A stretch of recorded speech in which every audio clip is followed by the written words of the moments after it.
سلام، من آری هستم و با ویدیو خفن دیگه اومدم. برای ساخت این ویدیو نیاز به 2 تا ماسفت Z44 داریم و یه دونه سلف حلقه‌ای که اینا آمادهش نیست تو بازار و شما باید فریم حلقه‌ایشو بگیرین و مثل من با یه دونه سیم شماره 1 دورش یه سیم پیش درست کنین. دقیقا مثل ویدیو، فقط حواستون باشه که سیمای مسی لاکی یه روکش دارن که باید اونا بردارین.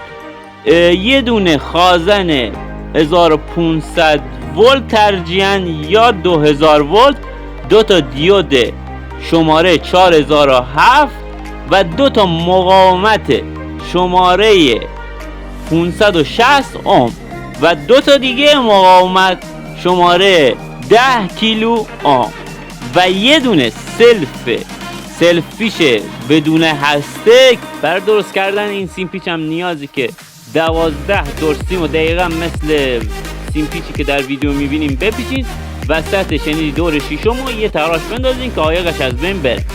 حالا ابتدا و انتهای سیم پیچ بدون هستمون رو به پایه های وسطی ماسفت Z44 مون وصل میکنیم.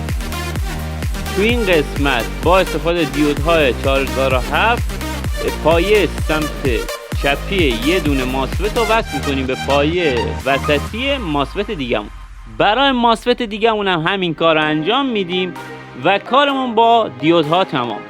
فقط تا اینجا اگر ویدیو ما رو دیدی و خوشت اومده حتما یه لایک بذار، برای دوستات شیرش کن، سیوش کن.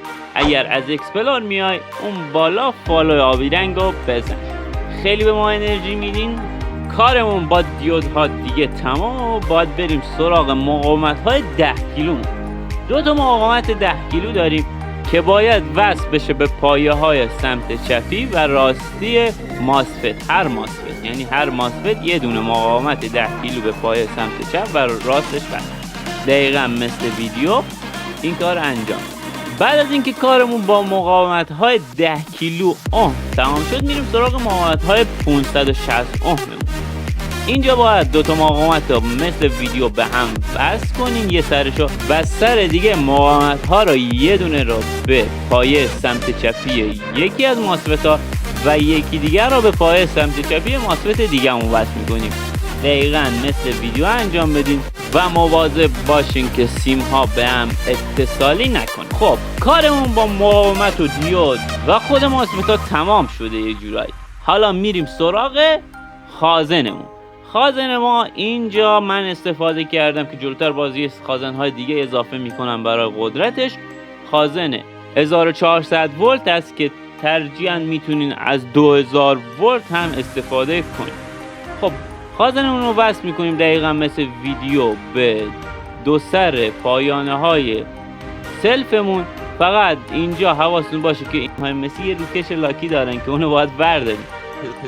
خب حالا میریم برای وصل کردن سلف حلقه ایمون به پایه های 2 تا مقاومتی که به هم وصلشون کردیم. یه پایه سلف رو به اون وصل میکنیم و پایه دیگر رو به وسط سلف بدون هسته اون وصل میکنیم. دقیقا مثل ویدیو، بعد جهت اون سلف هسته هم حواستون